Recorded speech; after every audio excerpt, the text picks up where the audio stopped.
Hey y'all, welcome to Reasoning Part 2. We're going to do inductive and deductive reasoning today, but don't get super stressed out about the words. We do these all the time. I'm just going to formalize it now. So inductive reasoning, look at this magic trick. Inductive reasoning is drawing conclusions based on observations. For instance, we all do this all the time. My cats know that when this alarm goes off at 4:30, it's dinner time. And they know that they have to go to specific spots. They've observed the behavior. They know that I put them in certain places to eat certain food. And they know that that alarm means that that's where they're going to go. So they do that. That was them using inductive reasoning. Here's another example. Please forgive my terrible drawing skills right now. Normally I'm way better, or I'll show you a picture or something. But if we assume that all these triangles are supposed to be congruent and it's just the spot that moves, what's the conclusion we can draw about the pattern? Like, can we describe the pattern? Well, we sure can. What's happening with this pattern? Well, I'm noticing that the circles start bottom right, and then they go bottom left, and then they go top, right? So they're kind of going in like a clockwise order. So the dot, wow, that's not how we spell that. I'll spell spot instead. Moves clockwise. Stop it. And if you're confused about clockwise or counterclockwise, clockwise, so if you look at a clock, the clockwise goes like this, well, here's my clock. Clockwise goes 1, 2, 3 this way. And then the counterclockwise would be this way. But I don't know if it's backwards or forwards for you. So, I don't want to say it like that, but it kind of goes to the right. So it goes bottom right, bottom left, and then top. And then it repeats, right? It keeps going in that circle. So if I wanted like the 10th iteration, which means the 10th triangle, well, let's see, this was 1, 2, 3, 4, 5, 6, 7. So then the 8th one would look like this, 8, 9, 10. So the 10th one would be in the bottom right. I can also do this 1, 2, 3, 4, 5, 6, 7, 8, 9, 10. Because it repeats every 3, right? So the 10th one will be the same thing as the first one because it's 1 more than 9, which is a multiple of 3. Don't worry if that confused you. I was kind of confusing myself for a second there. All right, so this is called a conclusion. I am making a conclusion based on my observations. My conclusion is that the spot moves clockwise. That's my conclusion. This we can do pattern recognition for a bunch of different things, but I might keep it simple.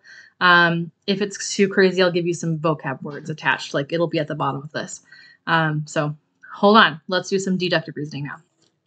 So deductive reasoning is drawing conclusions based on logical steps. It's step 1, step 2, step 3.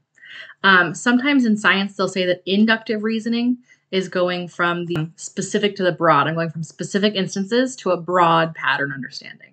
And deductive is the opposite. I start with a big idea, and then I'd say, okay, in this specific case, then it'll be this. Let's do an example. Okay, so first of all, deductive reasoning starts with some sort of big picture definition, usually. So in this case, it's if a quadrilateral is a rhombus, then it has 2 pairs of opposite sides that are parallel. It has more than that, but that's a very, if it's a rhombus, it will have that truth. So it starts with that, and then it asks you to draw a conclusion based on a different statement. So here's a different statement. So my second statement is that quadrilateral PQRS is a rhombus. This is what the question would say. And then it would ask me to make a conclusion based on this information. So my conclusion, my logical conclusion, did I spell conclusion right? Probably not. My logical conclusion is that because quadrilateral PQRS is a rhombus, the thing that we know about it now is that it has 2 pairs of opposite sides that are parallel. So I'm going to write that. Is this a heckin' lot of writing? It sure is. I'm so sorry. I was actually going to give this to you in like a pear deck, but I didn't want to mess you up too much with all the vocab that I was going to give you. Do you need to know that this is the law of detachment? No, that's not important. What's important is that you recognize the difference between deductive reasoning and inductive reasoning. Let's do one more that's deductive reasoning. All right, here's one more example of law of detachment. If it does not rain, then I will walk to school. If I walk to school, then I will wear my walking shoes. What we're going to do is we're going to write a new conditional statement that follows this same logic. Here's how we're going to do it. I don't need to say the middle part. I'm going to cut out the middleman. Get rid of them. So basically what I'm going to write is that if it does not rain, then I will wear my walking shoes. Because I don't need to state that I'm going to walk to school to be able to go from the first conclusion to the last conclusion because they're connected by that thing in the middle. So I'm going to do that. All right. Now this seems super silly, I know, because it all makes sense and it's a lot of writing and writing's dumb and we don't want to write anyways. We're in math class. Why are we writing? Why aren't we doing math stuff? Because a good portion of geometry, get out of here, is proving that our logic is sound.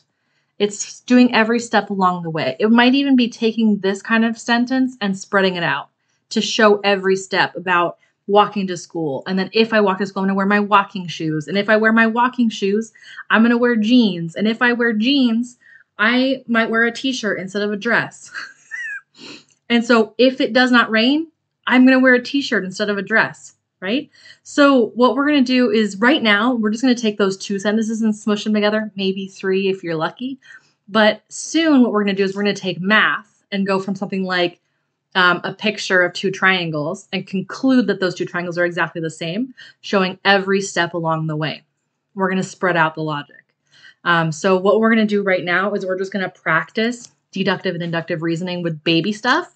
So that way when we get to the harder stuff, we'll have that logic and that sassiness of explaining ourselves all figured out. All right, one last thing before we wrap it up.